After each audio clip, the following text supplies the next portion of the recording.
ഞാൻ രാജലക്ഷ്മി പിള്ളൈ, കൊച്ചി കേന്ദ്രൻ്റെ ഇഗ്നുവിൻ്റെ കേന്ദ്രയിൽ നിന്ന്. ഇന്ന് നമ്മൾ പരാമർശിക്കുന്നത് BHI 142, അതായത് ജപ്പാൻ, സൗത്ത് ഈസ്റ്റ് ഏഷ്യയിലെ ജപ്പാൻ എന്നുള്ള സ്റ്റേറ്റിൻ്റെ യൂണിറ്റ് 5 ആൻഡ് യൂണിറ്റ് 6 ആണ് ഇന്ന് പരാമർശിക്കാൻ പോകുന്നത്. അപ്പോൾ 5-ൽ പറഞ്ഞിട്ടുള്ളത് അവരുടെ സിവിലൈസേഷനും അവരെങ്ങനെ എൻലൈറ്റ്മെൻറ്റ് എടുത്തു എന്നുള്ളതാണ്. അതായത് ട്രാൻസ്ഫോർമേഷൻസ് നമ്മൾ പറയുന്നതിൻ്റെ ആ ചേഞ്ചാണ്. അതായത് ഒരു കൾച്ചറിൽ നിന്ന് വേറെ കൾച്ചറിലേക്ക് പതുക്കെ വരുന്നതിൻ്റെ മേജി ജപ്പാൻ്റെ ഇൻവോൾവ്മെൻറ്റ്, അത് എത്രത്തോളം അവർ പുതിയതായിട്ടുള്ള രാഷ്ട്രീയമായിട്ടും സാമ്പത്തികമായിട്ടും എന്തൊക്കെ ചെയ്തു, ഒരു സെൻട്രലൈസ്ഡ് സ്റ്റേറ്റ് കൊണ്ടിരിക്കാൻ വേണ്ടി എന്തൊക്കെ ചെയ്തു. അതേമാതിരി തന്നെ ജപ്പാനിലുള്ള ആൾക്കാർ ഈ പുതിയ ഐഡിയാസ് വിദേശ രാജ്യങ്ങളിൽ നിന്ന് വന്നിട്ടുള്ള ഈ ഐഡിയാസുമായിട്ട് അവരെ എത്രത്തോളം ഒത്തുപോയി, അല്ലെങ്കിൽ എങ്ങനെ അത് മെർജായി. അതുകൂടാണ്ട് ഇൻഫ്ലുവൻഷ്യൽ ആയിട്ടുള്ള ഒരു ഗ്രൂപ്പ്, നെഗറ്റീവ് ആയിട്ടുള്ളവരും പുറത്തുനിന്ന് വന്നവരും ഈ ട്രാൻസാക്ഷൻസ് പീരീഡിൽ അല്ലെങ്കിൽ ഓർഗനൈസ് ചെയ്തത് ജാപ്പനീസ് ലൈഫിനെ എന്ത് വിധത്തിൽ ഓർഗനൈസ് ചെയ്തു. പിന്നെ അവരുടെ എഡ്യൂക്കേഷൻ സിസ്റ്റം എന്തായിരുന്നു, അതിൻ്റെ ഇൻ്റലക്ച്വൽ ആയിട്ടുള്ളവരും ബുദ്ധിപരമായിട്ടുള്ളവരും ലീഡേഴ്സും ഒക്കെ ഇത് എങ്ങനെയാണ് ഒരു പുതിയ സിറ്റിസൺഷിപ്പ് അല്ലെങ്കിൽ പുതിയൊരു രാജ്യത്തിനെ കെട്ടിപ്പടുത്തി എടുക്കുക എന്നുള്ളതായിരുന്നു അതിൻ്റെ ആദ്യത്തെ പ്രധാന വർക്ക്.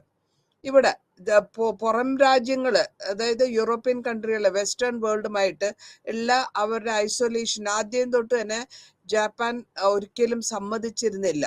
തൊക്കുഗാവ പീരീഡിൽ പുറത്തുനിന്നുള്ളവരെ കോണ്ടാക്ട് ചെയ്യാൻ സമ്മതിച്ചിരുന്നില്ല, താമസിക്കാൻ സമ്മതിച്ചത്. അങ്ങനത്തെ ഒരു ഐസൊലേറ്റഡ് ആയിരുന്നു.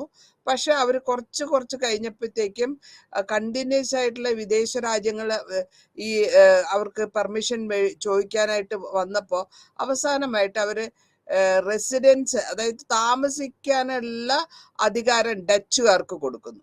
അതും ഒരു ഐലൻഡിലാണ്, ദഷീമ എന്ന് പറഞ്ഞിട്ടുള്ള ഒരു ഐലൻഡില്, നാഗസാക്കിയിൽ നിന്ന് കുറച്ച് ദൂരെ. അപ്പൊ അവിടെ ഡച്ച് ട്രേഡേഴ്സിന് താമസിക്കാനുള്ള പെർമിഷൻ കൊടുക്കുന്നു. ഈ ഐലൻഡ് എന്ന് പറയുന്നത് സ്വയമായിട്ടുള്ള ഐലൻഡ് അല്ല, മാൻമെയ്ഡ് ഐലൻഡാണ്. ഇത് കൂടാണ്ട് തൊക്കുഗാവ പീരീഡിൽ 2 ഇമ്പോർട്ടൻ്റ് ആയിട്ടുള്ള കാര്യങ്ങൾ നമ്മൾ പറഞ്ഞിട്ടുണ്ടായിരുന്നു. അതായത് ചൈനയും ജപ്പാന്റെ അതിർത്തികളിലുള്ള ചൈനയും ഹോളണ്ടും, ഇതേമാതിരി തന്നെ ഇവിടെ പുറം രാജ്യങ്ങളിൽ നിന്ന് വെസ്റ്റേൺ കൺട്രിയിൽ നിന്ന് വന്നിട്ടുള്ള നോളേജ്, ഈ മീജി ഇന്റലക്ച്വൽ അല്ലെങ്കിൽ അവരെങ്ങനെയാണ് അത് അക്സെപ്റ്റ് ചെയ്തത്, ഇവിടെ ജപ്പാനിൽ എങ്ങനെ അത് നടത്തിക്കൊണ്ടുപോയി. ഇതിന് നമ്മൾ പറയുമ്പോൾ ഈ ചേഞ്ചസ്, ട്രാൻസ്ലേഷൻസ് പതുക്കെ വന്നു. അപ്പോൾ ഈ ഫോറിൻ അല്ലെങ്കിൽ വിദേശ രാജ്യം അവരുടെ നോളജ്, ഇൻഫർമേഷൻ ഇവിടെ ബുക്ക് മുഖാന്തരം എഴുതുകയും ഡച്ചിന്റെ പല റെക്കോർഡിലും ഇതിനെപ്പറ്റി പരാമർശിക്കുന്നുണ്ട്. അതായത് അവരെങ്ങനെയാണ് ജാപ്പനീസിന്റെ അടുത്ത് ഡീൽ ചെയ്തത്. ചൈനീസ് ബുക്സ് ഉണ്ട്, നെയ്ബറാണ് ചൈനീസ്. ചൈനീസിന്റെ പുസ്തകത്തിലും ഈ ജാപ്പനീസിന്റെ ലേണിംഗ് അല്ലെങ്കിൽ ജാപ്പനീസും ഡച്ചുമായിട്ടുള്ള ബന്ധങ്ങൾ, അല്ലെങ്കിൽ 19-ാം നൂറ്റാണ്ടിൽ എത്രത്തോളം സ്ട്രോങ് ആയിരുന്നു അല്ലെങ്കിൽ എത്രത്തോളം ആക്റ്റീവായിട്ടായിരുന്നു അവർ വർക്ക് ചെയ്തിരുന്നത്, അതിനെപ്പറ്റിയും പരാമർശിക്കുന്നുണ്ട്. പിന്നെ ഈ വിദ്വാൻമാര് എങ്ങനെയാണ് ഇതിനെ കണ്ടത്. നമ്മൾ ഇന്നലെ പെരി ബ്ലാക്ക് ഷീപ്പിനെ പറ്റി പറഞ്ഞിരുന്നു. ആ ഷീപ്പുകളുടെ വെയിലിങ് അങ്ങനെ വന്ന് അവര് ഷിപ്പുകൾ വന്ന് തുറമുഖത്ത് വന്ന് അവര് പെർമിഷൻ ചോദിച്ച് താമസിക്കാനുള്ള പെർമിഷനും പഠിപ്പിക്കാനുള്ള പെർമിഷനൊക്കെ ഇന്നലത്തെ ക്ലാസ്സിൽ പരാമർശിച്ചതാണ്. അപ്പൊ അത് എത്രത്തോളം പോയിട്ടുണ്ട് എന്നുള്ളതാണ്. ഈ ജാപ്പാനിൽ അത് എത്ര ഇഫക്റ്റീവായി എന്നുള്ളത് ഡച്ചുകാർ എഴുതിയ വർക്കുകളിൽ കൂടിയാണ് ഇവർക്ക് മനസ്സിലാകുന്നത്. നിജിമോ ജോ എന്ന് പറയുന്നത് ഒരു ഹൈലി ഇൻഫ്ലുവൻഷ്യൽ ആയിട്ടുള്ള ഒരു മനുഷ്യനാണ്. അപ്പോൾ സ്വന്തമായിട്ട് പുറത്തേക്ക് പോകാനുള്ള ഒരു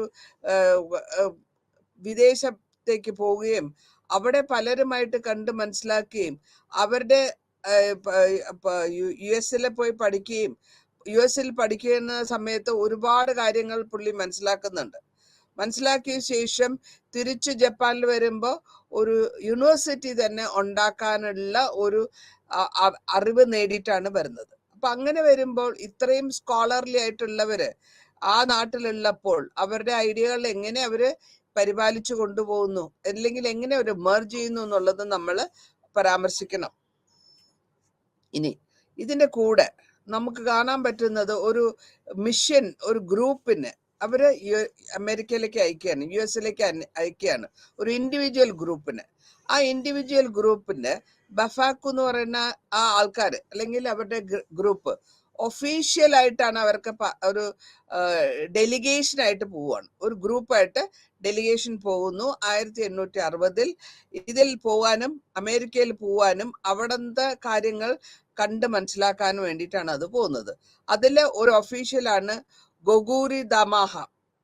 ഇങ്ങേര് എന്താ ചെയ്യുന്ന വെച്ചാല് ഒരു വലിയ ഇമ്പോർട്ടന്റ് റോള് ഇതില് ഈ യൊക്കോഷോ ഫൗണ്ടറിയും ഷിപ്പ് യാർഡും ഫ്രഞ്ച് ഗവൺമെന്റിന്റെ സഹായത്തോടെ തുടങ്ങാനുള്ള കാര്യങ്ങൾ ചെയ്യുന്നത് ഇങ്ങേരാണ്.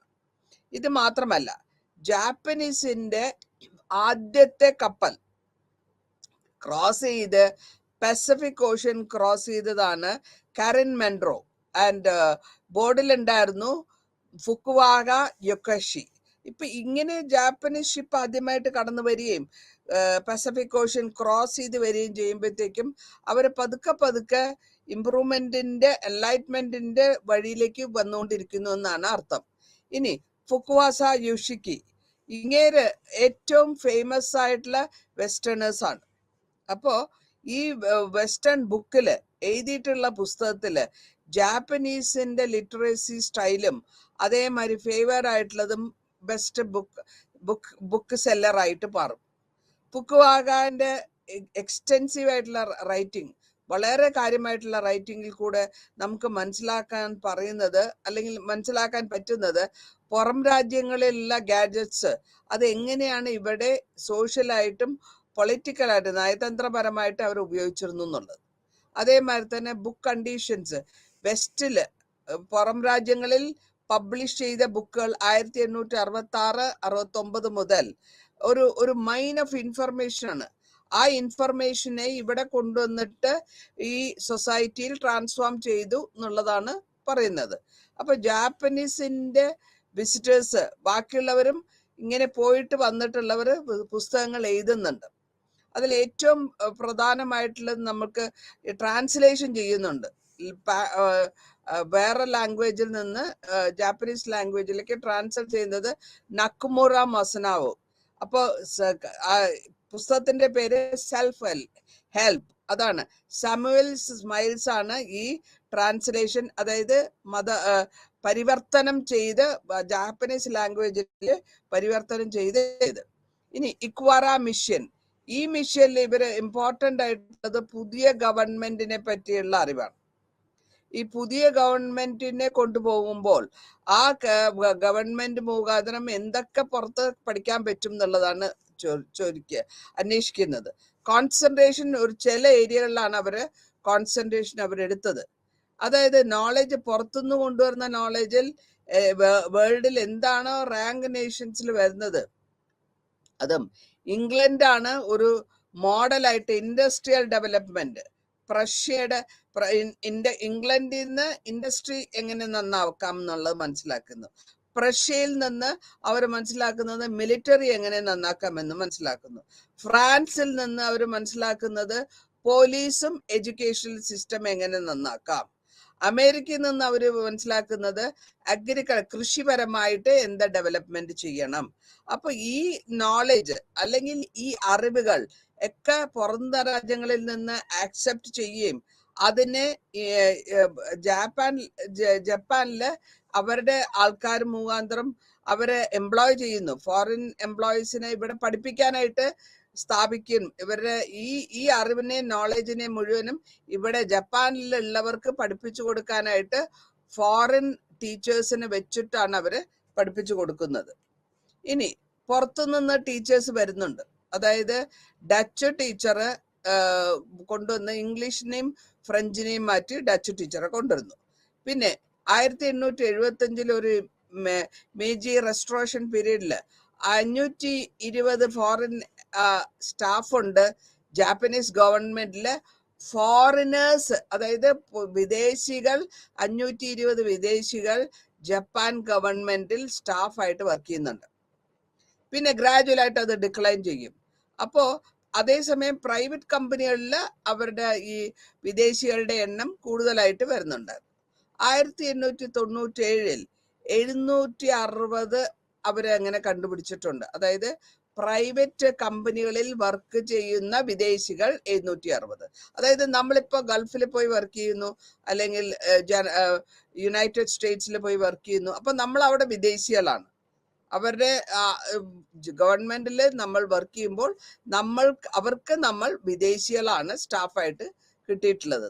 അപ്പൊ ഈ എംപ്ലോയീസ് എല്ലാ വിധത്തിലും എല്ലാ ഏരിയയിലും ഉണ്ട്. വിദ്യാഭ്യാസത്തിലുണ്ട്, എഞ്ചിനീയറിംഗിലുണ്ട്, ടെക്നീഷ്യൻ സൈഡിലുണ്ട്. അപ്പോൾ അങ്ങനെ പുറത്തുനിന്ന് ടീച്ചേഴ്സിനെ കൊണ്ടുവന്ന് അവർ വർക്ക് ചെയ്യിക്കുന്നു. ഇത് കൂടാണ്ട് യൂണിവേഴ്സിറ്റിയിലും ഗവൺമെന്റിലും നല്ല പോലെ ആൾക്കാരെ ഫോറിനേഴ്സിന് എമൗണ്ട് കൊടുത്ത്, സാലറി കൊടുത്ത്, മിനിസ്ട്രിയിൽ ബഡ്ജറ്റ് കൊടുത്ത് ഇമ്പീരിയൽ യൂണിവേഴ്സിറ്റി വരെ അവർ കൊണ്ടുവന്നിട്ടുണ്ട്. അവർക്ക് ആക്സസ് കൊടുക്കാനും അവരുടെ പ്രശ്നങ്ങൾ നോക്കാനും ഒക്കെ ഗവൺമെന്റ് എടുത്തു. അതായത് കണ്ടിന്യൂസ് ആയിട്ട് എംഫസൈസ് ചെയ്തുകൊണ്ടിരുന്നു. പിന്നെ ജാപ്പനീസിന്റെ ബുനിമി മേക്ക എന്ന് വെച്ചാൽ സിവിലൈസേഷൻ എന്നാണ് അർത്ഥം. എൻലൈറ്റ്മെന്റ്, നമ്മളെ ആൾക്കാരെ നന്നാക്കി എടുക്കുക. അപ്പോൾ ഫെബ്രുവരി 1 1874 അങ്ങനത്തെ 33 ഇന്റലക്ച്വൽസ് ഒരു സൊസൈറ്റി ഫോമായി. ആ സൊസൈറ്റിയുടെ പേരാണ് മിരുക്കുഷ. എന്തിനാണ് ആ സൊസൈറ്റി ഉണ്ടായിരിക്കേണ്ടത്? സിവിലൈസേഷൻ, നമ്മളുടെ ആൾക്കാർക്ക് കുറച്ചുകൂടെ വിവരം വയ്ക്കാൻ അല്ലെങ്കിൽ എൻലൈറ്റ്മെന്റ് ഉണ്ടാക്കാൻ വേണ്ടിയിട്ട് ഉള്ള ഒരു സൊസൈറ്റി, അല്ലെങ്കിൽ അവയർനെസ് കൊടുക്കാൻ. അപ്പൊ അങ്ങനെ ഒരു മീജി ഗ്രൂപ്പിന്റെ റോയൽ ഫാമിലിക്കാർക്കൊക്കെയാണ് അവർ ആദ്യം ഇങ്ങനത്തെ കാര്യങ്ങൾ പഠിപ്പിച്ചു കൊടുക്കുന്നത്. അതില് പ്രസിഡന്റ് ആയിട്ട് മോറി അർനോണി, ഇതാണ് ജപ്പാന്റെ ഫസ്റ്റ് എൻവോയ്. അമേരിക്കയ്ക്ക് പോയ യുണൈറ്റഡ് സ്റ്റേറ്റ്സിൽ എൻവോയ് ആയിട്ട് വരികയും അവിടെ ഈ വേരിയസ് കപ്പാസിറ്റിയിൽ ഗവൺമെന്റിൽ വർക്ക് ചെയ്തു, ഇൻക്ലൂഡിങ് എഡ്യൂക്കേഷൻ ഡിപ്പാർട്ട്മെന്റിലും വർക്ക് ചെയ്തിട്ടുണ്ട്. ഇത് കൂടാണ്ട് ഒരു സൊസൈറ്റി, ഐഡിയ സൊസൈറ്റി ഫോം ചെയ്തിട്ട് അതുവഴി എഡ്യൂക്കേഷനും അതുവഴി ജപ്പാന്റെ നല്ല കാര്യങ്ങൾ ഇൻട്രൊഡ്യൂസ് ചെയ്യാനാണ് അവർ ഉദ്ദേശിച്ചത്. ഇന്റലക്ച്വൽ ആയിട്ടുള്ളവർ അല്ലെങ്കിൽ ബുദ്ധിമാനായിട്ടുള്ളവർ ആർഗ്യൂ ചെയ്തിരുന്നത് അവരുടെ വെസ്റ്റേൺ സക്സസിന്റെ മൊറാലിറ്റിനെ പറ്റി. നക്കമൂറ സ്ട്രെസ് ചെയ്തത് ഇൻഡിവിജ്വൽ മൊറാലിറ്റിയും സെൽഫ് റിലയൻസും. കാരണം നമ്മൾ സ്വയമായിട്ട് നന്നാവുക, സ്വയമായിട്ട് എല്ലാത്തിനും ഒരു കൺട്രോൾ വെക്കുക, അത് ഒരു ട്രാൻസ്ലേഷൻ കൊടുക്കുന്നുണ്ട്. ഈ രണ്ട് ഐഡിയ, മൊറാലിറ്റിയും സെൽഫ് റിലയൻസിനെ പറ്റിയുള്ള കാര്യങ്ങൾ എടുത്തു പറഞ്ഞ് ട്രാൻസ്ലേഷൻ കൊടുക്കുന്നു. എസ് മിൽ എഴുതിയിട്ടുള്ള book on liberty and Samuels, നേരത്തെ പറഞ്ഞ ബുക്കാണ് സെൽഫ് ഹെൽപ്പ്. അതിൽ ഇതിനെപ്പറ്റി പരാമർശിച്ചിട്ടുണ്ട്.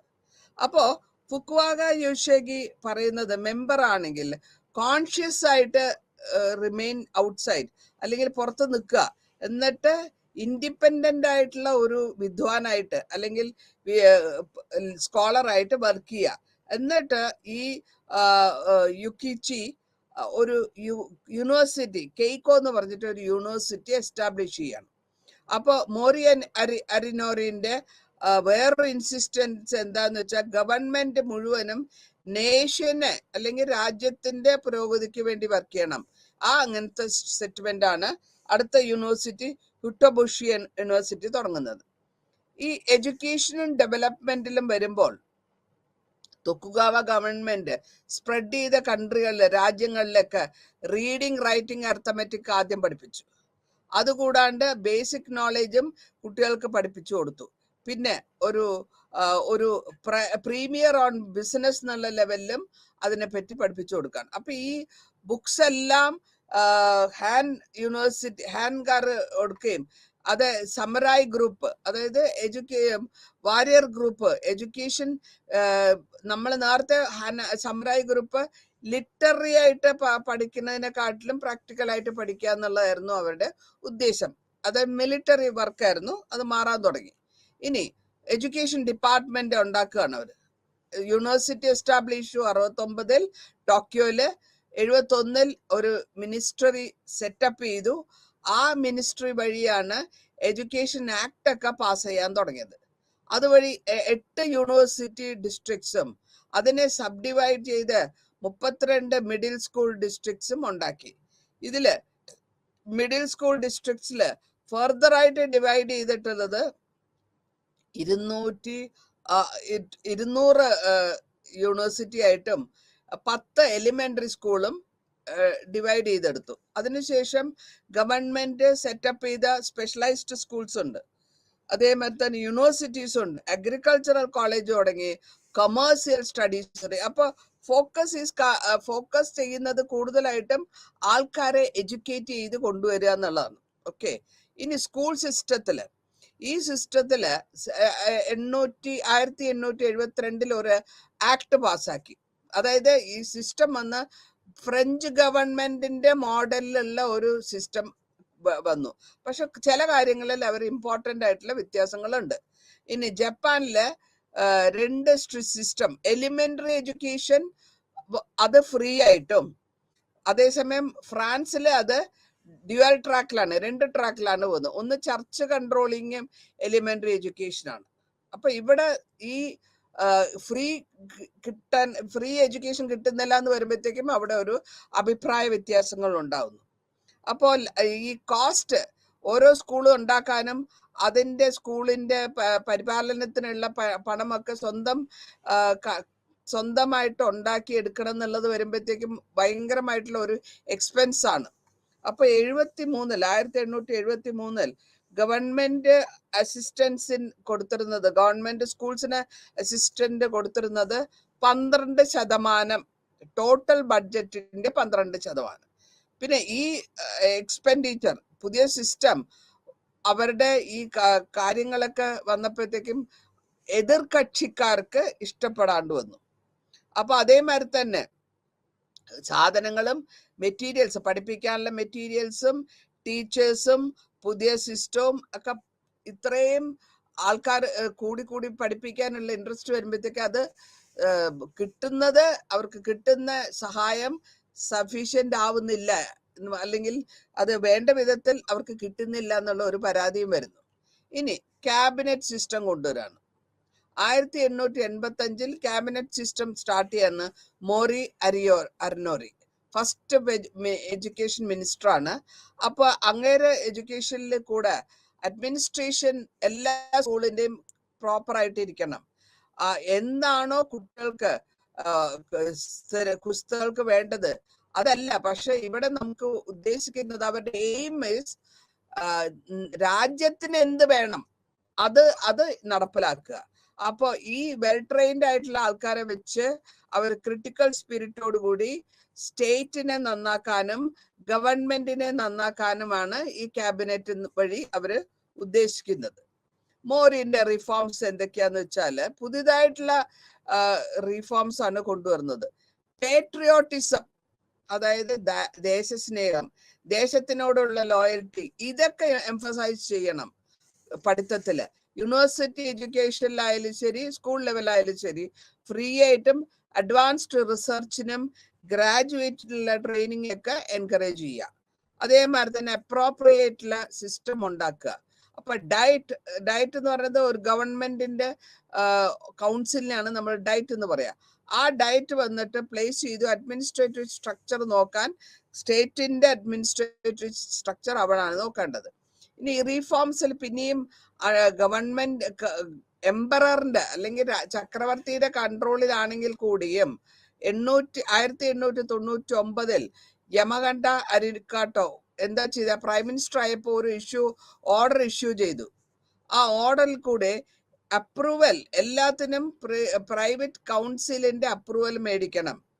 ആ മേടിച്ചതിന് ശേഷമേ ബേസിക് ആയിട്ടുള്ള എഡ്യൂക്കേഷൻ ലോസ് കൊണ്ടുവരാൻ പാടുള്ളൂ. 1913 അങ്ങനെ ഒരു പ്രൊഡ്യൂസ് ചെയ്യാനുള്ള റൈറ്റ്, ടെക്സ്റ്റ് ബുക്ക് ഉണ്ടാക്കാനുള്ള ഒരു റൈറ്റ് അവര് എക്സ്ക്ലൂസീവ് ആയിട്ടുള്ള റൈറ്റ് അവര് തിരഞ്ഞെടുക്കണം.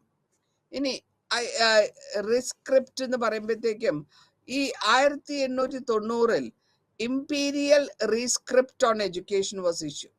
ഇംപീരിയൽ എന്ന് വെച്ചാൽ രാജ്യപരമായിട്ട് രാജാവിന്റെ അധികാരത്തിൽ, റീസ്ക്രിപ്റ്റ് എന്ന് പറഞ്ഞാൽ തിരിച്ചെഴുതി ഉണ്ടാക്കുക, സ്ക്രിപ്റ്റ് എഴുതുക. ഏതിനെ പറ്റി? എഡ്യൂക്കേഷനെ പറ്റി. അപ്പൊ ആ ഡോക്യുമെന്റിൽ പറഞ്ഞിട്ടുള്ളത് പ്രകാരം കൺസർവേറ്റീവ് ആയിട്ടും ട്രഡീഷണൽ ആയിട്ടുള്ള ആർഗ്യുമെന്റിന് നല്ല ക്ലാരിറ്റി കാണണം.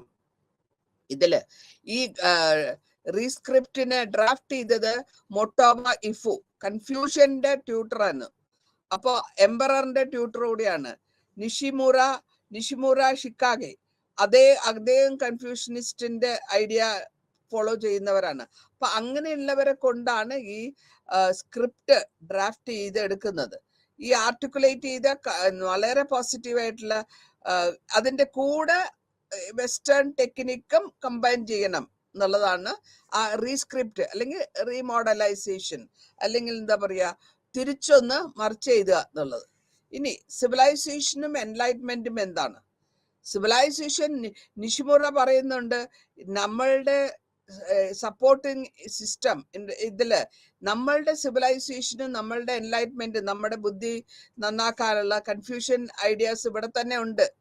അതിനെ വെസ്റ്റേൺ ഐഡിയാസിന്റെ കൂടെ ഒന്ന് ചേർത്ത് മോഡിഫൈ ചെയ്യുക. ഇതേമാതിരി ഡിസ്കോസ് ഒരു ബുക്കില് 1886 ബുക്കില് ജാപ്പനീസ് മൊറാലിറ്റി എന്ന് പിള്ളയില് റിവൈവ് ചെയ്യുന്നത് കൺഫ്യൂഷൻ വാല്യൂസ് ആണ്. അതിനെ ജപ്പാൻ വെസ്റ്റേൺ ഐഡിയാസിൻ വഴി എങ്ങനെ സ്ട്രെയിറ്റ് നമ്മുടെ കൺട്രിക്ക് വേണ്ടി ഫ്രെയിം വർക്ക് ചെയ്ത് ഉപയോഗിക്കപ്പെടുത്താം. 1889 ഈ മോറിനെ അസാസിനേഷൻ ആണ്. അപ്പൊ മെറ്റുഡൂഡ നിഷിമുറ അടുത്ത എംബറർ സ്ഥാനത്തിലേക്ക് വരുമ്പോഴത്തേക്കും ഒരു സീക്രട്ട് ആയിട്ട് റീസ്ക്രിപ്റ്റ് ഉണ്ടാക്കുകയാണ്. അത് ഇഷ്യൂ ചെയ്യുന്നതിന് മുമ്പ് തന്നെ ഡയറ്റില് ഓപ്പൺ ആയി. ഈ സീക്രട്ട് സ്ക്രിപ്ചർ എന്താന്ന് നോക്കാം. ഇതിൽ കൺസർവേറ്റീവ് ആയിട്ടുള്ള ഐഡിയാസ് ആണ് കൂടുതൽ ഫോക്കസ് ചെയ്തിട്ടുള്ളത്. അത് മാത്രമല്ല, അതിനെ ട്രീറ്റ് ചെയ്യുമ്പോൾ, സ്കൂളിൽ ട്രീറ്റ് ചെയ്യുമ്പോൾ ലാർജ് സ്കെയിലുള്ള സേക്രഡ് ആയിട്ടുള്ള, അതായത് ഡിവൈൻ എന്ന് വേണമെങ്കിൽ പറയാം, ഹോളി എന്ന് വേണമെങ്കിൽ പറയാം, കുറച്ച് നമ്മൾ ബൈബിളിനെയും ഗീതേനെയൊക്കെ നമ്മൾ എങ്ങനെ നോക്കുന്നു അതേമാതിരി ഇമ്പോർട്ടൻസ് ആയിട്ട് നോക്കുക. ഇതിനെ കോർട്ട് സെറമണീസിലും നാഷണൽ സെറമണീസിലും ഇതൊക്കെ ഒരു റെഫറൻസ്, നമ്മളിപ്പോ സത്യമേ പറയൂ എന്ന് പറഞ്ഞ് കോർട്ടിലൊക്കെ പറയുന്ന മാതിരി, ഗീതനെ തൊട്ടിട്ട് പറയുന്ന മാതിരി, അല്ലെങ്കിൽ ബുക്സിന്, ഹോളി ബുക്സിനെ തൊട്ട് പറയുന്ന മാതിരി അത് പ്രാക്ടീസ് ചെയ്യാൻ തുടങ്ങി. അപ്പോ 1891 റെഗുലേഷൻസ് കൊണ്ടുവരാണ്. എലിമെന്ററി സെറമണീസില്, ഫെസ്റ്റിവൽസില് ഈ കുട്ടികൾക്ക് അല്ലെങ്കിൽ സ്റ്റാഫിന് ഇമ്പീരിയൽ ഫോട്ടോഗ്രാഫില് ഒന്ന് ബോ ചെയ്യുക, ഇങ്ങനെ താഴ്ന്ന് വളങ്ങുക, പിന്നെ റീസ്ക്രിപ്റ്റ് വായിക്കുക, തിരിച്ചതിന് ഖുറാൻ ചൊല്ലില്ലേ നമ്മളുടെ ഓരോ ഫംഗ്ഷനില്, ഗീതാപാരായണത്തിന് മുമ്പ് നമ്മൾ ഒരു പ്രാർത്ഥന സോങ് ചെറിയുന്ന മാതിരി അതൊക്കെ നാഷണൽ ആന്തം. അപ്പൊ നാഷണൽ സ്പിരിറ്റും ഈ ദൈവികമായിട്ടുള്ളതും എംബോഡിമെന്റ് മിക്സ് ചെയ്ത് കൊണ്ടുവരാണ്. അങ്ങനെയാണ് നല്ല സിറ്റിസൺസിനെ ഉണ്ടാക്കിയെടുക്കേണ്ടതെന്നുള്ളതാണ് അവരുടെ അഭിപ്രായം. ഇനി കൺസർവേറ്റീവ്സ് ആർഗ്യൂ ചെയ്യുന്നുണ്ട്. അവരുടെ ആർഗ്യുമെന്റ് എന്താണ്? ട്രഡീഷണൽ വാല്യൂസിനെ വിട്ടുകളയരുത്, അതിനെ റാഷണലൈസ് ചെയ്യാനും പാടില്ല, പക്ഷെ മെർജ് ചെയ്യാം. കുഗ കട്സ്മാൻ ചെയ്യുന്നത് ന്യൂസ് പേപ്പർ എഡിറ്ററാണ്. ആ പേപ്പർ നിയോൺ എന്നാണ് പേര്, ജപ്പാനില്.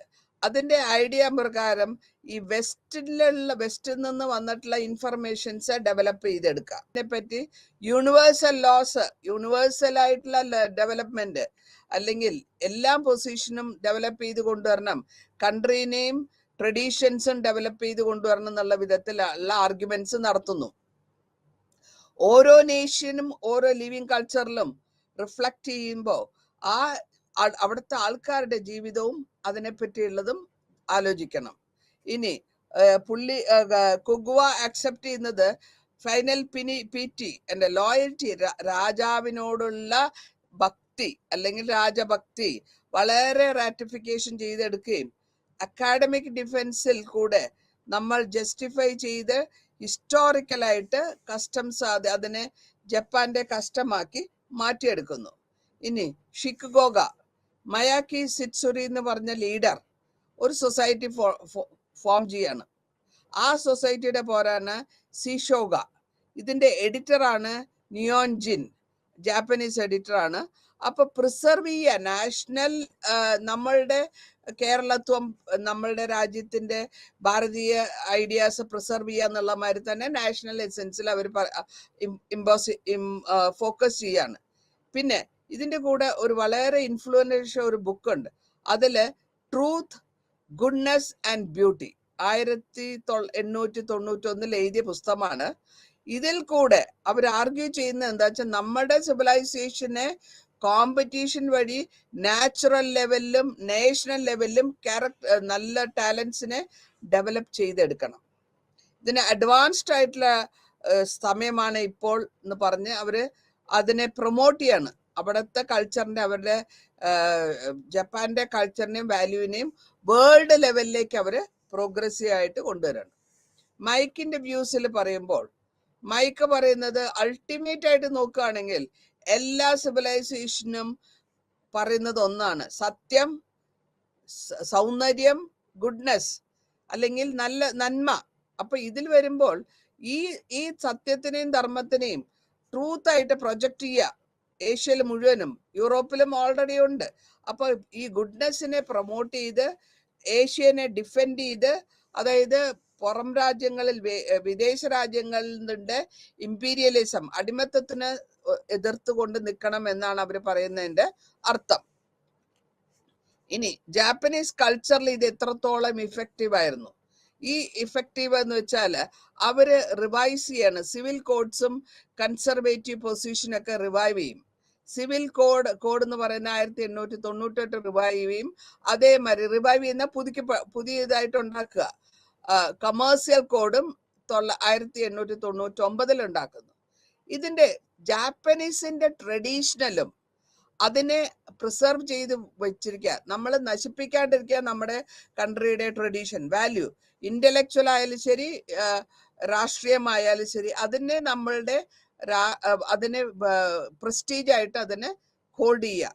തൊക്കുറ തെൻസിൻ പറയുന്നു, നമ്മൾ ജാപ്പനീസ് ആർട്ട് അതേമാതിരി തന്നെ റിവൈവ് ചെയ്തെടുക്കുകയാണ്. ഏർണസ്റ്റ് ഫെർണിലോ. ഒക്കമൂറ പറയാണ് ഇൻസ്ട്രുമെന്റൽ സെറ്റപ്പ് ഉണ്ട്, ഫൈൻ ആർട്സ് യൂണിവേഴ്സിറ്റി ഉണ്ടാക്കണം, എന്നിട്ട് അവിടെ കളക്റ്റീവായിട്ട് എല്ലാവിധ ഏഷ്യൻ ആർട്ടും പഠിപ്പിക്കണം. ഏഷ്യ ഈസ് വൺ എന്ന് പുള്ളി പറയുന്നത് അതുകൊണ്ടാണ്. എല്ലാ ഏഷ്യൻ രാജ്യങ്ങളിലുള്ള എല്ലാം ഒന്നാണ്. ആ ഒരൊറ്റ യൂണിറ്റി നമ്മൾ ആൾക്കാർ സ്റ്റുഡൻസിനെ പറഞ്ഞ് ഫൈൻ ആർട്സ് കരകൗശലങ്ങൾ കാര്യങ്ങളൊക്കെ, അപ്പൊ പെയിന്റിങ്, സ്കൾപ്ചർ, ഇതൊക്കെ ഫൈനാൻസിൽ വരുന്നതാണ്. അപ്പൊ ഇങ്ങനെ ഫാസിനേഷൻ കൊണ്ടുവന്ന് അവരുടെ വെസ്റ്റേൺ പെയിന്റിങ്ങും ഏഷ്യൻ പെയിന്റിങ് ഒക്കെ റിച്ച് ആയിട്ട് മെയിൻറ്റെയിൻ ചെയ്യണമെന്നാണ് എസ്തറ്റിക് വാല്യൂസ് ആയിട്ട് അങ്ങനെ പറയുന്നത്. ഇനി മിസ്റ്റിക്കൽ വിഷൻ എന്ന് പറയുമ്പോൾ ഇവിടെ ഒരു ടൂർ അടിക്കുന്നു നമ്മള്. വിഷൻ എന്ന് വെച്ചാൽ കാണുക. ടൂർ ചെയ്യുമ്പോൾ നമുക്ക് യൂറോപ്യൻ അവർക്ക് കിട്ടുന്ന അറിവുകൾ അതിനെ കൺസർവേറ്റീവ് ആയിട്ടും എംപററിന്റെ സഹായത്തോടു കൂടി അവര് ആൻസിസ്റ്റർ വർഷിപ്പ് നടത്തുന്നുണ്ട്. നമ്മുടെ അതായത് നമ്മള് ആൾക്കാരുടെ, നമ്മളുടെ മരിച്ചുപോയവരെ വർഷിപ്പ് ചെയ്യുന്നുണ്ടല്ലോ, അതേമാതിരി തന്നെ അവരുടെ ആൻസിസ്റ്ററിലെയും അവരവര് ഇമ്പീരിയൽ ഹൗസിൽ വർഷിപ്പ് ചെയ്യുന്നുണ്ട്. അതേമാതിരി തന്നെ ടോളറൻസ്, ക്രിറ്റിസിസം, ഗവർണറെ അല്ലെങ്കിൽ എംപററെ, രാജാവിനെ ക്രിട്ടിസൈസ് ചെയ്യുമ്പോൾ അവിടെ ഒരു ഇൻടോളറൻസ് അവർ മെയിൻറ്റെയിൻ ചെയ്യും.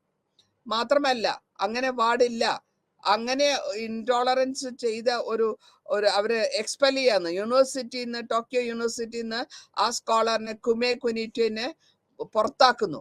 ആ പുറത്താക്കി കഴിയുമ്പോഴത്തേക്കും അതേമാതിരി തന്നെ ഈ ടെക്സ്റ്റ് ബുക്കിലൊക്കെ രാജാവിനെ പറ്റി അല്ലെങ്കിൽ എംപററെ പറ്റി പുകഴ്ത്തി എഴുതുകയും അതൊക്കെ പുസ്തകങ്ങളിലേക്ക് കൊണ്ടുവരികയും അത് കണ്ടന്റ് ലെവലിലേക്ക് ആക്കുകയും ചെയ്യുന്നു. കാരണം രാജഭക്തി ഉണ്ടാക്കാൻ വേണ്ടിയിട്ടാണ്. പിന്നെ വരുന്നത് നമ്മൾ സോഷ്യലിസ്റ്റ് ആയിട്ടുള്ള വ്യൂസ് ആണ്. ഈ സോഷ്യലിസ്റ്റ് വ്യൂസിൽ കൂടെ വരുമ്പോഴത്തേക്കും ഓരോന്നും റെഡ്യൂസ് ചെയ്ത് കൊണ്ടുവരുമ്പോൾ വലിയവൻ പണമുള്ളവൻ ഇല്ലാത്തവൻ എന്നുള്ള അത് മാറ്റിയിട്ട് ഫ്യൂഡലിസം മാറ്റണം, സോഷ്യലിസ്റ്റ് ഐഡിയാസ് എക്കണോമിക്കലായിട്ട് എങ്ങനെ കൊണ്ടുപോകാം, പബ്ലിക്കായിട്ട് ഓണർഷിപ്പ്, പ്രൊഡക്ഷൻ ഫെസിലിറ്റീസ് എങ്ങനെ എൻകറേജ് ചെയ്യാം, ഈക്വൽ ആയിട്ട് എങ്ങനെ ഡിസ്ട്രിബ്യൂട്ട് ചെയ്യാം, യൂണിവേഴ്സൽ സഫറേജ് എന്ന് വെച്ചാൽ എല്ലാവർക്കും വോട്ടവകാശം, ഇതൊക്കെ കൊണ്ടുവരിച്ചിട്ടുള്ള ആ സോഷ്യലിസ്റ്റ് വ്യൂസിനെ പറ്റി അവര് വിശദമായിട്ട് പഠിക്കാനും സോഷ്യൽ ഡാർവിനിസത്തിനെ പറ്റി പഠിക്കാനും തുടങ്ങി. ഇനി ഈ വ്യൂസ് കണ്ടിന്യൂ ചെയ്ത് കൊണ്ടുപോകുമ്പോൾ അവരുടെ കൾച്ചറൽ ഇൻഡിപെൻഡൻസ്, ജപ്പാന്റെ കൾച്ചറൽ ഇൻഡിപെൻഡൻസും ഏഷ്യൻ അലയൻസും ഒക്കെ അവർ ഒരുമിച്ച് കൊണ്ടുപോവാണ്. അപ്പൊ മീജി റെസ്റ്റോറേഷൻ മുഖാന്തരവും സോഷ്യലിസ്റ്റ് മുഖാന്തരവും ഇതൊക്കെ അവര് പ്രൊഡക്ഷൻ ഇൻക്രീസ് ചെയ്യുകയും ഒക്കെ ചെയ്ത് അവര് സൊസൈറ്റീനെ ഉദ്ധാരണം ചെയ്തെടുക്കുന്നു.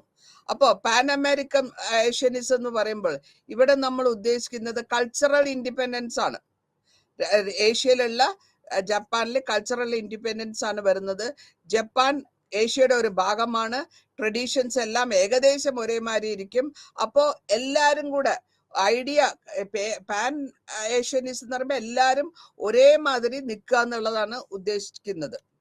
ഇനി ഇതിൽ ഈ ചാപ്റ്ററിൽ നമ്മൾ ഇത്രയുമൊക്കെ പറഞ്ഞു വന്ന് അവരവിടെ ഒരു ഹ്യൂമൻ റൈറ്റ്സ്, അതായത് ആൾക്കാരുടെ റൈറ്റ്സിനെ പറ്റി പഠിക്കുന്നുണ്ട്. അതായത് ഒരു മനുഷ്യന് എത്രത്തോളം എന്തൊക്കെ ചെയ്യാം എന്നുള്ളതാണ് ഈ ചാപ്റ്ററിൽ നമ്മൾ അവസാനിച്ചു പോകുന്നത്.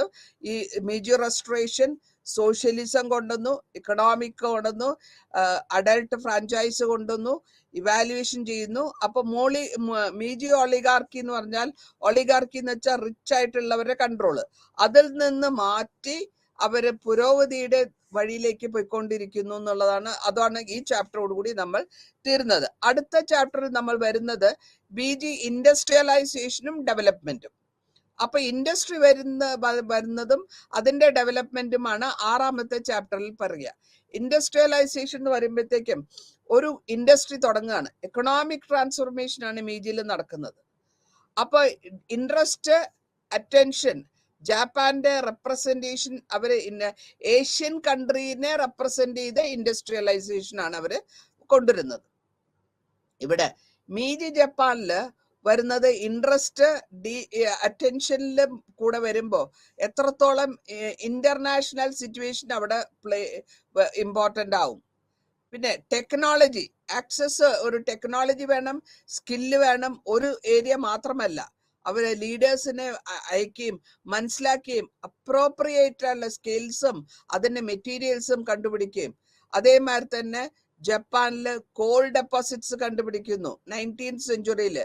അപ്പോ നമ്മൾ ഇംഗ്ലണ്ടിലാണ് ആദ്യമായിട്ട് ഇൻഡസ്ട്രിയൽ റവല്യൂഷൻ തുടങ്ങുന്നത് 18ാം നൂറ്റാണ്ടിൽ. അപ്പൊ അവിടെ കോളിന്റെ അവൈലബിലിറ്റി കൊണ്ടാണ് ഇൻഡസ്ട്രീസ് വർക്ക് ചെയ്യുക. ആ കോളിന്റെ സ്ഥാനം എടുത്തിട്ട് ഇൻഡസ്ട്രിയില് മിഷനറീസിൽ ഉപയോഗിച്ചിട്ട് സ്റ്റീം എഞ്ചിൻ ഉണ്ടാക്കി. അങ്ങനെയാണ് ആ industrialisation, England first country to be industrialised. അപ്പൊ അങ്ങനെ അതേമാതിരി തന്നെ ഇവിടെയും കോള് കാണുമ്പോൾ തോക്കുഗാവ ഗവൺമെന്റ് ഇമ്പോർട്ടൻ്റ് ആയിട്ട് ഫിനാൻഷ്യൽ ഡെപ്സിലും അതൊക്കെ ഗവൺമെന്റിൽ ഉണ്ടായിരുന്ന ആ കടങ്ങൾ അക്യുമുലേറ്റ് ആയി കൂടുതലായിക്കൊണ്ടേ വരികയാണ് മീജി ഗവൺമെന്റിന്റെ. അപ്പോൾ ഇതിന് ഒരു സ്റ്റേബിൾ സോഴ്സ് റവന്യൂ കൊണ്ടുവരണമെങ്കിൽ അഗ്രികൾച്ചറൽ സെക്ടർ അല്ലെങ്കിൽ കൃഷിയിൽ നിന്ന് അതൊരു മാറി റെഡ്യൂസ് ചെയ്യുകയും ആദ്യകാലഘട്ടത്തിൽ റെഡ്യൂസ് ചെയ്ത് അതിനെ അവര് മീജി ഗവൺമെന്റ് സമുറായിന്റെ പെൻഷനൊക്കെ സ്റ്റൈപ്പൻഡ് ഒക്കെ കുറയ്ക്കുകയും. അപ്പൊ അങ്ങനെ ഒരുപാട് പ്രശ്നങ്ങൾ ഉള്ള കാലഘട്ടമാണ്. തോക്കുഗാവ പീരീഡിൽ സ്റ്റൈപ്പൻഡ് സമുറായിക്കൊക്കെ ഒരു 30% പോയിക്കൊണ്ടിരുന്നു. അപ്പോൾ ഗവൺമെന്റ് സ്റ്റെപ്പ് എടുത്തു. എന്തിനാ? റെഡ്യൂസ് ചെയ്യാൻ. ഈ സ്റ്റൈപ്പൻഡ് റെഡ്യൂസ് ചെയ്യുക. സമുറായി എന്ന് പറയുന്നത് പിന്നെ സോൾജിയേഴ്സ് ആണ്. അവർക്ക് കൊടുക്കുന്ന സ്റ്റൈപ്പൻഡ് റെഡ്യൂസ് ചെയ്യുക.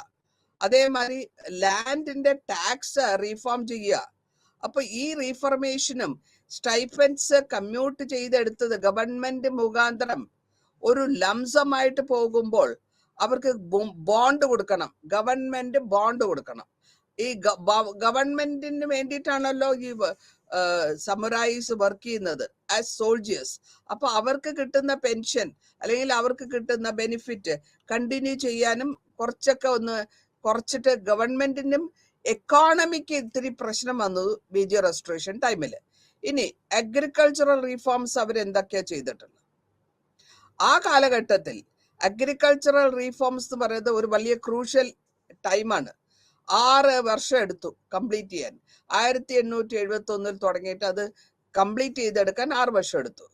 തൊക്കുഗാവ പീരീഡില് land tax based on productivity, അതിന്റെ എത്രത്തോളം പ്രൊഡ്യൂസ് ചെയ്യുന്നോ അതിന്, എന്നിട്ട് അതിന്റെ ആ പ്രൊഡക്ഷൻ എടുത്തിട്ട് അവർ കൊടുത്തിരുന്നത് റൈസാണ്. തിയററ്റിക്കലി ഈ ടാക്സിന് റൈസിന്റെ മുഖാന്തരം റൈസ് ആയിട്ടാണ് കൊടുക്കുന്നത്. അപ്പൊ ഈ റീഫോംസ് ടാക്സിന് പേബിൾ ആയിട്ട് വരുന്നത് എങ്ങനെയായിരിക്കണം? ക്യാഷ് ആയിട്ട് വരണം. അത് വാല്യൂ ചെയ്യണം, അതായത് ആ സ്ഥലത്തിനെ വാല്യൂ ചെയ്തെടുക്കുക, എന്നിട്ട് ടാക്സ് ഫിക്സ് ചെയ്യുക. ആ ടാക്സിന്റെ 3% അസസ്മെന്റ് എടുക്കണം, എന്നിട്ട് ലാൻഡിന്റെ 3%. പിന്നെ ലോക്കൽ ടാക്സ് ഒരു 1/3 ഉണ്ട്, നാഷണൽ ടാക്സ് കൂടാണ്ട് 1/3 ലോക്കൽ ടാക്സും ഉണ്ട്. അപ്പോൾ ടാക്സിന്റെ ഇഷ്യൂ ഇൻക്രീസ് ആവുന്നു. മാത്രമല്ല, നേരത്തെയൊക്കെ ടാക്സ് പേ ചെയ്യുന്ന ആൾക്ക് അയാളുടെ സ്ഥലത്തിന് ഓണർഷിപ്പ് കിട്ടിയിരുന്നില്ല. ഇപ്പോൾ ഈ റീഫോം മുഖാന്തരം അല്ലെങ്കിൽ ഈ കാർഷിക വിപ്ലവം മുഖാന്തരം ഇവർക്ക് ടാക്സ് ഇൻക്രീസ് ചെയ്തു, ലോക്കൽ ടാക്സ് ചെയ്തു, അതേമാതിരി നാഷണൽ ടാക്സ് ആക്കി. പക്ഷെ ടാക്സ് പേയ്മെന്റ് ചെയ്യുമ്പോൾ ആരാണോ പേയ്മെന്റ് ചെയ്യുന്നത്, ടാക്സ് ആരുടെ പേരിലാണോ ടാക്സ് അടിക്കുന്നത്? കാർഷിക വിപ്ലവം. നിങ്ങൾ ആ കാർഷിക സ്ഥലത്തിന്റെ ഓണറായിട്ട് മാറുന്നു. അതാണ് ഒരു വലിയൊരു ചേഞ്ച് ആയിട്ട് നമുക്കിവിടെ കാണാൻ പറ്റുന്നത്. ഇനി വക്കമ പെർഫെക്ചർ, ഇതിലെ മെഷേഴ്സിൽ എന്താണെന്ന് വെച്ചാല് പഴയ തരത്തിലുള്ള കസ്റ്റമറി റെസ്ട്രിക്ഷൻസ്, അതേമാതിരി ലാൻഡിനെ എങ്ങനെ ഉപയോഗിക്കുന്നു എന്നുള്ള റെസ്ട്രിക്ഷൻസ്, സർവേസ്, ഇതൊക്കെ അവർ റെഡ്യൂസ് ചെയ്യാണ്. റെഡ്യൂസ് ചെയ്ത് വരുമ്പോഴത്തേക്കും ഒരു ചേഞ്ചസ് അവിടെ കൊണ്ടുവരും. ഇതില് ഗവൺമെന്റിന്റെ കെയർ എത്രത്തോളം ഔട്ട്ബേസ്റ്റ് ആവുന്നു അല്ലെങ്കിൽ പ്രൊട്ടസ്റ്റ് ഉണ്ടോ? ലാർജസ്റ്റ് ആയിട്ട് വരുന്നത് 1876 അതായത് അതിനെയാണ് നമ്മൾ വക്കാമയ പെർഫെക്ചർ എന്ന് പറയുന്നത്. ഇത് മുഴുകാന്തരം ഗവൺമെന്റ് ഒരു റിജിഡ് സിസ്റ്റം ഉണ്ടായിരുന്നു, അതിനെ പതുക്കെ അവരൊന്ന് സോഫ്റ്റ് ആക്കാൻ തുടങ്ങിയപ്പോഴത്തേക്കും ബാക്കിയുള്ള സമുറായി അല്ലെങ്കിൽ ബാക്കിയുള്ള ലാൻഡ് ലോഡ്സ് അതിനെപ്പറ്റി പരാമർശിക്കാൻ മാത്രമല്ല അതിനെ റിവോൾട്ട് ചെയ്തു. 1877 ലാൻഡ് ടാക്സ് കുറച്ചു. പക്ഷെ 2.5% മാർക്കറ്റ് വാല്യൂ ഉള്ളതാണ് അതിനായിട്ട് കുറയ്ക്കുകയാണ്. പക്ഷെ അതിൻ്റെ കൂടെ 17% ഈ ഇയർലി ടാക്സിലും കുറയ്ക്കുന്നുണ്ട്.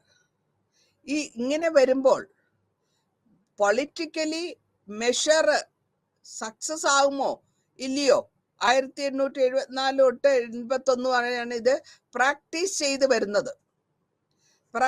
ചെയ്ത് വരുമ്പോഴത്തേക്കും ഇവര് 99 ഇൻസിഡൻസ് ആണ് ഉണ്ടാകുന്നത്. അതായത് 99% ആൾക്കാർ പ്രൊട്ടസ്റ്റ് ചെയ്യാൻ തുടങ്ങി. അതിൽ 37% ലാൻഡ് ലോഡിന്റെയും അവരുടെ ടെനന്റും തമ്മിലുള്ള, ടെനന്റ് എന്ന് വെച്ചാൽ ലീസിനെടുത്ത് വർക്ക് ചെയ്യുന്നവര്, ലാൻഡ് ലോഡ് എന്ന് വെച്ചാൽ ഉടമസ്ഥനും താമസക്കാരനും അല്ലെങ്കിൽ കർഷകനും തമ്മിലുള്ള ഡിസ്പ്യൂട്ട്സ് ഉണ്ടാവുന്നു 37. അപ്പൊ ഈ ടാക്സ് അസസ്മെന്റും ഈക്വലൈസ് ചെയ്യണം, റാഷണൽ ആവണം, അത് ഗ്രേറ്റർ അഡ്വാൻറ്റേജിന് കൊണ്ടുവരണം, ലാൻഡ് ലോഡിനും കൊണ്ടുവരണം അഡ്വാൻറ്റേജ്. അതേമാതിരി തന്നെ പെർമനന്റ് ആയിട്ടുള്ള പെർമനന്റ് ആയിട്ടുള്ള ടെൻഡൻസിയും കിട്ടണം. ഇതാണ് ഇവരുടെ റിക്വയർമെന്റ്. കസ്റ്റമറി ലാൻഡും അതുവഴി ഉണ്ടാക്കാനാണ് അവർ ശ്രമിച്ചുകൊണ്ടിരുന്നത്. അതാണ് അവിടെ പ്രൊട്ടസ്റ്റ് ഉണ്ടാകാനുള്ള കാരണം.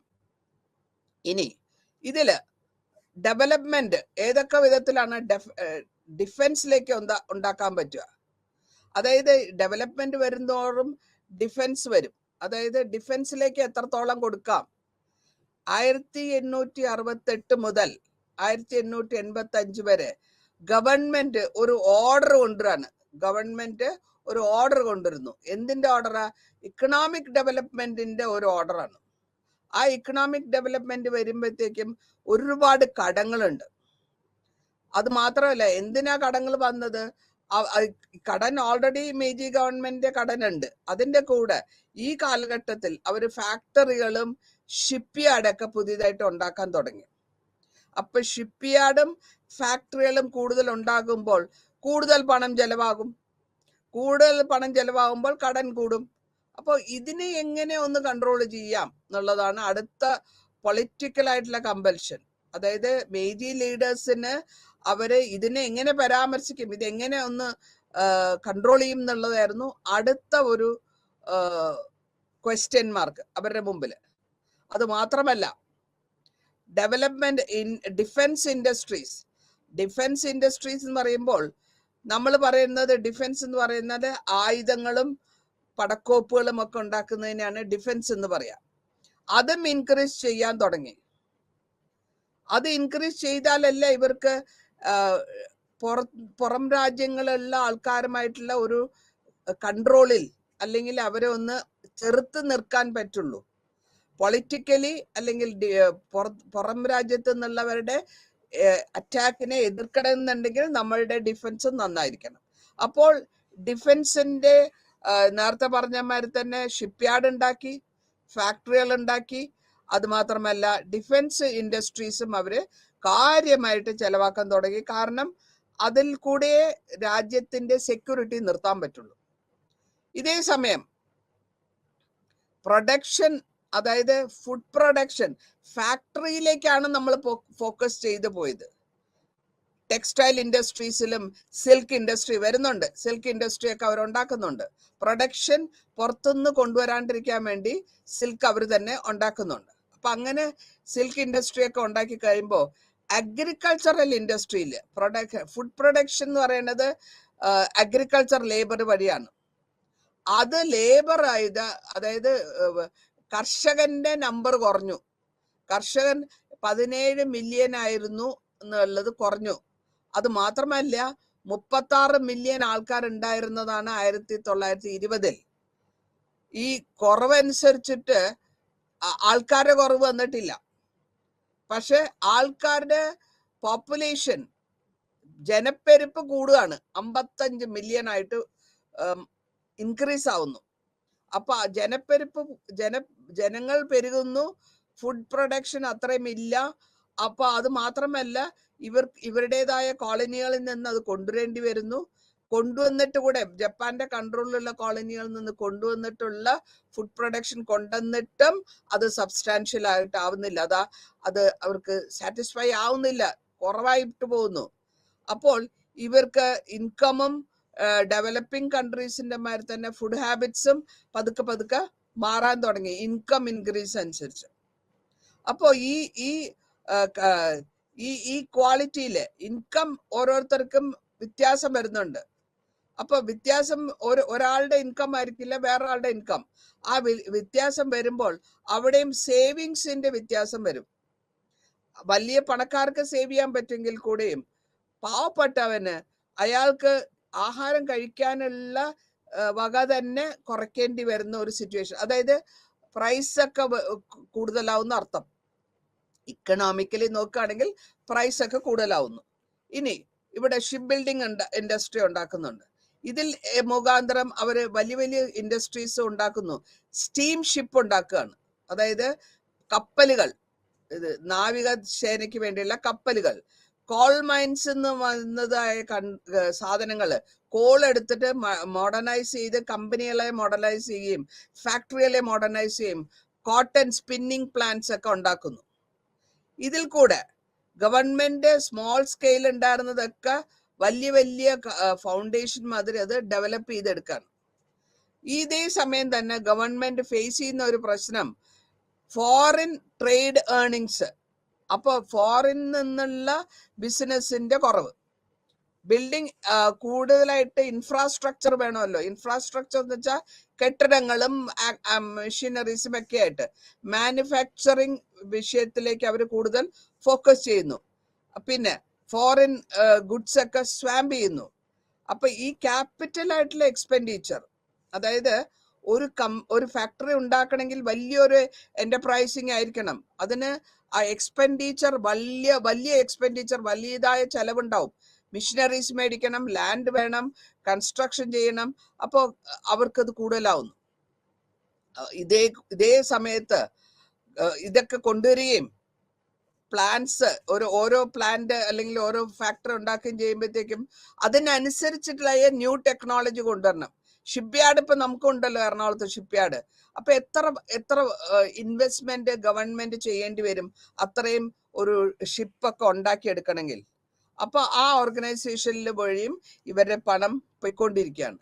ഇനി സിൽക്ക് ഫിലേച്ചർ പ്ലാന്റ് സെറ്റപ്പ് ചെയ്യുന്നു. അതായത് പുറത്തുനിന്ന് സാധനങ്ങൾ സിൽക്ക് ക്ലോത്ത് മേടിക്കുന്നതിന് പകരം ഇവിടെ തന്നെ നമ്മൾക്ക് ആർട്ടിഫിഷ്യൽ ആയിട്ട് ഉണ്ടാക്കിയെടുക്കുക. അപ്പൊ അങ്ങനെയുള്ള ഗവൺമെന്റ് പ്ലാൻസിൽ നല്ലപോലെ അത് വർക്ക്ഔട്ട് ആയില്ലെങ്കിൽ കൂടിയും അതിന് എക്സ്പെരിമെന്റൽ സ്റ്റേഷൻസ് ആണ്. എക്സ്പെരിമെന്റ് വെച്ചാൽ ആദ്യം ഒന്ന് ചെയ്തു നോക്കണം. ഫാംസ് എല്ലാം വലിയ ലേറ്റസ്റ്റ് ടെക്നോളജിയും മെത്തേഡ്സിലും ഒക്കെ കൊണ്ടുവന്ന് ഒരു silk company plant production factory ഉണ്ടാക്കുകയും 1868 മുതൽ 81 വരെ ഗവൺമെന്റ് സ്പെൻഡ് ചെയ്തിട്ടുള്ള പണം 36.4 മില്യൺ യെന്നാണ് ഈ എന്റർപ്രൈസസിന് ഇതിനു വേണ്ടി അവർ ചെലവാക്കിയത്. ഗവൺമെന്റ് വലിയൊരു എമൗണ്ട് ആണ് ഇതിന്, ഹ്യൂജ് എമൗണ്ട് ആണ് ഇതിനു വേണ്ടി ചെലവാക്കിയെടുത്തത്. അപ്പോൾ ഈ എന്റർപ്രൈസസ് ഒക്കെ വിൽക്കുമ്പോ ലോവർ പ്രൈസിൽ വിറ്റു. ലോവർ പ്രൈസിൽ പ്രൈവറ്റ് എന്റർപ്രനേഴ്സിന് വിൽക്കുമ്പോഴത്തേക്കും അതിന്റെ ബിസിനസ്മെന് വളരെ ക്യാപിറ്റലിസം എന്നുള്ള ഒരു ഫോർമാറ്റിലേക്ക് അവിടെ വരുന്നു. കാരണം ഈ കമ്പനികൾ ഉണ്ടാക്കുക, കമ്പനിക്ക് വേണ്ട മെഷീനറീസ് കൊണ്ടുവരിക, കമ്പനിക്ക് വേണ്ട ഇൻഫ്രാസ്ട്രക്ചർ ഉണ്ടാക്കുക, അതിന്റെ ഗ്രാജുവലായിട്ട് നമ്മളിപ്പോ പറയുന്നുണ്ടല്ലോ റിലയൻസ് കമ്പനിന്ന് ഡെവലപ്മെന്റ് ഓഫ് ക്യാപിറ്റലിസം എന്ന് വെച്ചാൽ ഒരു വ്യവസായ പ്രഭുക്കന്മാരാണ് ആ രാജ്യത്തിന്റെ എക്കോണമി കൺട്രോൾ ചെയ്യുന്നത് എന്നുള്ള ആ കോൺസെപ്റ്റിലേക്ക്, ക്യാപിറ്റലിസത്തിലേക്ക് എത്തിപ്പെടുകയാണ് ചെയ്യുന്നത്. അപ്പോ ഗവൺമെന്റിന്റെ സപ്പോർട്ട് ഉണ്ടെങ്കിൽ കൂടെ തന്നെയും അവരുടെയും പ്രൈവറ്റ് ആയിട്ടുള്ള കമ്പനിക്കാര്, ബിസിനസ്മാന് അവരുടേതായ ലെവലിലേക്ക് അവരും വളർന്നു വരികയാണ് ചെയ്യുന്നത്. ഇനി ഇതിനെപ്പറ്റി ഒരു സർവേ എടുക്കുകയാണ്. ഈ സർവേയില് 874 നടക്കുന്ന സർവേയില് 60% ഫിസിക്കൽ ഔട്ട്പുട്ട് അഗ്രികൾച്ചർ എന്ന് വരുന്നു. കൂടാണ്ട് 30% ഇൻഡസ്ട്രിയൽ ഗുഡ്സ് എന്ന് വരുന്നു. ബാക്കി വരുന്നതാണ് എക്സ്ട്രാക്റ്റീവ് ഇൻഡസ്ട്രീസ്. ബാക്കിയുള്ള, അതായത് ഗവൺമെന്റിന്റെ സർവേ ആണിത്, എത്ര ഓരോ സെക്ടറിൽ നിന്ന് എത്ര വരുന്നു എന്നുള്ളത്. ഇൻഡസ്ട്രീസ് ആയ മൈനിങ്ങും ഫിഷിങ്ങും ഫോറസ്ട്രി എന്നാണ് വരുന്നത്. അപ്പൊ 60-30 പോയി കഴിഞ്ഞാൽ പിന്നെ 10% 100-ൽ. അപ്പൊ 60-30 പിന്നെ ബാക്കിയുള്ളതാണ് ഇൻഡസ്ട്രീസ് ആയ ഫിഷിങ്ങും മൈനിങ്ങും ഫോറസ്ട്രിയും കൊടുക്കുന്നത്. പിന്നെ അഗ്രികൾച്ചറില് അരി ആഹാരമാണ് മേജർ ക്രോപ്പ്. അതേമാതിരി അരി കൊണ്ടുള്ള വൈൻ ഉണ്ടാക്കുക, അതിനെ പ്രോസസ് ചെയ്ത് ഫുഡാക്കി മാറ്റുക. 42% ഇൻഡസ്ട്രിയൽ പ്രൊഡക്ഷൻ ഈ വഴി വരുന്നുണ്ട്. അതേമാതിരി തന്നെ യാണും ടെക്സ്റ്റൈൽസും യാൺ എന്ന് വെച്ചാൽ നാര്, അതും ഉണ്ടാക്കുന്നു. ഈ സർവേ വഴി അവർക്ക് മനസ്സിലാക്കാൻ പറ്റിയത് എക്കോണമി, ആ റെസ്റ്റോറേഷൻ ടൈമിൽ ഉണ്ടായിരുന്ന എക്കോണമി, അണ്ടർ ഡെവലപ്ഡ് ആയിട്ടുള്ള എക്കോണമി കണ്ടിന്യൂ ചെയ്യുന്നുണ്ടെന്നാണ് കമ്പയർ ചെയ്യുമ്പോൾ വെസ്റ്റേൺ നേഷൻ. അപ്പോൾ ഈ കമ്മ്യൂട്ടേഷൻ എന്ന് പറയുന്നത് ഒരാള് റിട്ടയർ ആകുകയാണെങ്കിൽ അയാളുടെ ശമ്പളത്തിന് അല്ല അയാളുടെ പെൻഷനെ അയാൾ കമ്മ്യൂട്ടേഷൻ ചെയ്യും. സ്റ്റൈപ്പൻഡിന്, നമ്മൾ ഇവിടെ പറയുന്നത് സ്റ്റൈപ്പൻഡിന്റെ കമ്മ്യൂട്ടേഷൻ, അതിന് ഒന്ന് അത് കമ്പൽസറി ആയിട്ട് അത് നോക്കിയെടുക്കുക എങ്ങനെയാന്നുള്ളത്, കാൽക്കുലേഷൻ ചെയ്യുക. റൈറ്റ് ഓഫ് ചെയ്തു ഹാൻഡ് ഗവൺമെന്റിന്റെ കടങ്ങൾ റൈറ്റ് ഓഫ് ചെയ്യാണ്, എഴുതി തള്ളുകയാണ്. മെഷേഴ്സ് ആ ട്രാൻസ്ഫർ ചെയ്യുമ്പോഴത്തേക്കും ഗവൺമെന്റിന്റെ കയ്യിലേക്കും അതേമാതിരി ഒരു റൂറൽ റിച്ച് ആയിട്ടുള്ളവർക്കും വരുന്നു. ഇതിന് ഈ സെറ്റപ്പിന് അത് 447 മില്യൺ യെന്നാണ് റൈറ്റ് ഓഫ് ചെയ്ത് കഴിയുന്നത്. അപ്പോൾ ഒരു എക്കോണമിക്ക് ഒരു ഗ്രോത്ത് ഫ്രെയിംവർക്കിലേക്ക് അവര് കൊണ്ടുവരാൻ ശ്രമിക്കുകയാണ് ചെയ്യുന്നത്, സർവേ ഒക്കെ നടത്തിയിട്ട്. ഈ സർവേ പ്രകാരമാണ് അവരുടെ ബാക്കിയുള്ള പുരോഗതിയെ പറ്റി അവർ ആലോചിക്കാൻ തന്നെ നിശ്ചയിക്കുന്നത്. അപ്പോ ഇൻഫ്രാസ്ട്രക്ചർ എന്ന് പറഞ്ഞാൽ കെട്ടിടങ്ങൾ, സ്ട്രക്ചേഴ്സ് എല്ലാം എങ്ങനെ മാറ്റണം, ഇതിന്റെ ഈ എക്കോണമി അല്ലെങ്കിൽ ധനപരമായിട്ട് ഗ്രോത്ത് ഉണ്ടാവണമെങ്കിൽ ഹെവി ഇൻഡസ്ട്രീസിൽ ഗവൺമെന്റ് ചെയ്യണം. ഹെവി ഇൻഡസ്ട്രീസ് ഗവൺമെന്റ് ചെയ്യണം. അതേമാതിരി ഗവൺമെന്റ് ബിൽഡിങ്ങിലും ഇൻഫ്രാസ്ട്രക്ചർ നോക്കണം. 1872 banking, national banking act pass ചെയ്യുന്നു. US മോഡലിലുള്ള ബാങ്കിങ് ആക്ട് ആണ് അവർ പാസ് ചെയ്യുന്നത്. എന്നിട്ട് പാസ് ചെയ്തതിനു ശേഷം 150 നാഷണൽ ബാങ്ക് സെറ്റപ്പ് ചെയ്യാണ്, എസ്റ്റാബ്ലിഷ് ചെയ്തെടുക്കുന്നു. ഒരു ബിസിനസ് നടക്കുമ്പോൾ ബാങ്ക് ധനപരമായ കാര്യങ്ങൾ, ബിസിനസ് ലോൺ കൊടുക്കണം, എടുക്കണം, അങ്ങനെ ബാങ്കിന്റെ ഇൻഫ്ലുവൻസ് അവിടെ വരുന്നുണ്ട്. അപ്പൊ പ്രൈവറ്റ് ബാങ്കും വരുന്നു, ക്യാപിറ്റലും ഇഷ്യൂ ചെയ്യുന്നു. അപ്പോ ഇതില് ഓരോ കമ്മ്യൂട്ട് ചെയ്ത സ്റ്റൈപ്പൻഡിനും സമുറായിക്കും സ്റ്റൈപ്പൻഡും കൊടുക്കണം. അപ്പൊ ഫ്യൂഡൽ ലോഡ് ഉണ്ടായിരുന്ന സമയത്ത് ഉണ്ടായിരുന്ന മാഗ്നറ്റ് ആയിരുന്ന ഇൻകം, കർഷകനുണ്ടായിരുന്ന ഇൻകം, വെർച്യു ഓഫ് കമ്മ്യൂണിക്കേഷനില് കമ്മ്യൂട്ടേഷൻ പ്രകാരം അയാളുടെ പെൻഷൻ, ഫൈനലായിട്ടുള്ള ഇൻവെസ്റ്റിംഗ് ക്യാപിറ്റലൈസ് ചെയ്ത വെൽത്ത്, ബാങ്ക്, സ്റ്റോക്ക്, ഇൻഡസ്ട്രിയൽ കമ്പനികൾ, ലാൻഡ് എസ്റ്റേറ്റ്സ് എല്ലാം കൂടെ ചേർന്ന് ഒരു സ്മോൾ ഫൈനാൻഷ്യൽ ഒളിഗാർക്കി, അതായത് എല്ലാം കൂടെ ചേർന്നിട്ടുള്ള ഒരു ധനപരമായുള്ള government run by rich people. അതാണ് ഒളിഗാർക്കിയുടെ അർത്ഥം. മൊണാർക്കി, ഡിക്റ്റേറ്റർഷിപ്പ്, മിലിറ്ററി 4 തരമായിട്ടുള്ള ഗവൺമെന്റ് ആണ് നമുക്കുള്ളത്. രാജ്യഭരണം, മിലിറ്ററി ഭരണം, ജനാധിപത്യ ഭരണം. ഒളിഗാർക്കി എന്ന് വെച്ചാൽ അതിനെ കൺട്രോൾ ചെയ്യുന്നത്, ഗവൺമെന്റിനെ കൺട്രോൾ ചെയ്യുന്നത് ധനികനായ ബിസിനസ്സുകാർ. അതാണ് ഒളിഗാർക്കിന്റെ അർത്ഥം. അപ്പൊ ഇവിടെ റൂറൽ റിച്ച് ആയിട്ടുള്ളവരും ബിസിനസ്മാനും ഡോമിനേറ്റ് ചെയ്യാൻ തുടങ്ങി. 1900 അവര് വെറൈറ്റി ബാങ്ക്സ് ഉണ്ടാക്കി. ഈ ബാങ്ക് വഴി ഹൈപ്പോത്തിക്കേറ്റ് ബാങ്ക് ഉണ്ടാക്കുക, ഇൻഡസ്ട്രിയൽ ബാങ്ക് ഉണ്ടാക്കുക. ബാങ്ക് വഴി പിന്നെയുള്ള കൺട്രോള്, ഫൈനാൻഷ്യൽ കൺട്രോൾ, ഗവൺമെന്റിന്റെ financial control through the bank ആയിട്ട് വരുന്നു. ഇനി ഫൈനാൻഷ്യൽ ഹൗസസ് ആരൊക്കെയാന്ന് നോക്കിയാല്, മീജി ഗവൺമെന്റിന്റെ അഡ്വൈസറി ആയിട്ടുള്ള സമയത്ത് ഫൈനാൻഷ്യൽ ഹൗസസ് വന്നിട്ട് രണ്ട് വിധത്തിലാണ്. ഒന്ന് കമേഴ്സ്യൽ കമ്പനീസ്, പിന്നെ ഒന്ന് എക്സ്ചേഞ്ച് കമ്പനീസ്, മണി എക്സ്ചേഞ്ചിങ്. രണ്ടാമത് നമുക്ക് കാണാൻ പറ്റുന്നത് ഇതൊക്കെ റെഗുലേറ്റ് ചെയ്യുന്നത് ഒരു കമേഴ്സ്യൽ ബ്യൂറോ എസ്റ്റാബ്ലിഷ് ചെയ്യണം. 1869 ആ ബാങ്കിങ്ങും ആ ലോൺ ക്യാപിറ്റലും എത്രത്തോളം സ്റ്റേറ്റിനെ സപ്പോർട്ട് ചെയ്യുന്നുള്ളത് കണ്ടുപിടിക്കാം. ആ മീജി ഗവൺമെന്റ് ഇതിനെ യൂസ് ചെയ്തത് ഒരു വലിയ ഇൻഡസ്ട്രീസ് ഉണ്ടാക്കാനും ഹ്യൂജ് ക്യാപിറ്റലായിട്ട്, അതായത് ആദ്യത്തെ മൂലധനമായിട്ട് ഇൻവെസ്റ്റ് ചെയ്യാനായിട്ട് മാറ്റി. ഇതിന്റെ കൂടെ ക്യാപിറ്റൽ അക്യുമുലേഷൻ, ഓരോ ഇൻഡസ്ട്രിയും മേജറായിട്ട് അവർ ക്യാപിറ്റൽ അക്യുമുലേഷൻ തുടങ്ങി. 19ാം നൂറ്റാണ്ടിൽ ഓരോ ലോണിലുള്ള ഇൻട്രസ്റ്റ് ഇൻക്രീസ് ചെയ്യാണ്, 12% നിന്ന് 18%. അപ്പൊ എന്ത് പറ്റും, ഡെപ്പോസിറ്റും 7% നിന്ന് 8% പതുക്കെ അവിടെ ഇൻക്രീസ് ചെയ്ത് കൊണ്ടുവരുന്നു. ഇനി ട്രാൻസ്പോർട്ടും കമ്മ്യൂണിക്കേഷനും, ലൈൻ ഉണ്ടാക്കുന്നു ടോക്കിയോയില്. അപ്പോ റെയിൽവേ ലൈൻ 200 മൈൽസ് ആയിരുന്നു ആദ്യത്തേത്.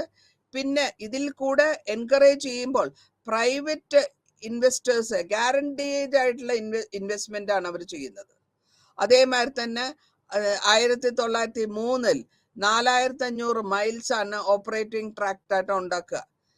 70% പ്രൈവറ്റ് കമ്പനികളാണ് അത് ഉണ്ടാക്കിയുള്ളത്. നമ്മളിപ്പോൾ ഇവിടെ ടോള് മേടിക്കുന്നില്ലേ, ബിൽഡിംഗ് ബ്രിഡ്ജൊക്കെ ഉണ്ടാക്കിയിട്ട്, അതേമാതിരി പ്രൈവറ്റ് കമ്പനികൾ ചെയ്യുന്നതിനാണ് ഈ അവര് ഗവൺമെന്റ് സ്പോൺസേർഡ് ആയിട്ടുള്ള പ്രൈവറ്റ് കമ്പനിയാണ്. 1906 റെയിൽവേ നാഷണലൈസേഷൻ ബില്ല് കൊണ്ടുവരുന്നു.